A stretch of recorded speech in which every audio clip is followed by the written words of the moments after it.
নির্বাচনের প্রাক্কালে হাওড়ার বাগড়া এলাকায় বোমা উদ্ধারের ঘটনায় ব্যাপক চাঞ্চল্য ছড়িয়েছে। পশ্চিমপাড়া এলাকায় মোহাম্মদ সেলিম নামে এক ব্যক্তির বাড়ির ছাদ থেকে বস্তাবন্দি অবস্থায় মোট 7টি তাজা বোমা উদ্ধার করেছে পুলিশ। গোপন সূত্রে খবর পেয়ে হাওড়া সিটি পুলিশের গোয়েন্দা বিভাগ এবং বাগড়া তদন্ত কেন্দ্রের পুলিশ যৌথভাবে অভিযান চালায়। পরিস্থিতি নিয়ন্ত্রণে রাখতে ঘটনাস্থলে র্যাব মোতায়েন করা হয়। পরে বোম স্কোয়াডকে খবর দেওয়া হলে তারা এসে বোমাগুলি উদ্ধার করে নিকটবর্তী একটি ফাঁকা জায়গায় নিয়ে গিয়ে নিষ্ক্রিয় করে।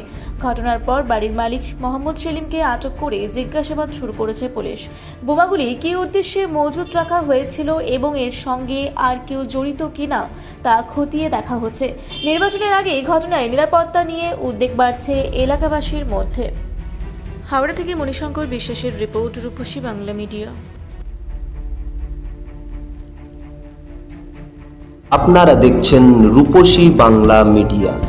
এখন একটা ছোট্ট বিরতি, ফিরে আসছি বিরতির পর। পুরুলিয়ায় পাত্রপাত্রী যোগাযোগের একমাত্র বিশ্বস্ত প্রতিষ্ঠান বিবাহ পরিচয়। আপনার মনের মতো জীবনসঙ্গী খুঁজতে পাশে রয়েছে বিবাহ পরিচয়। তাই আর দেরি না করে আজই যোগাযোগ করুন বিবাহ পরিচয়। Municipality commercial complex, 2nd floor, Chaibasa road, opposite PWD office, Purulia.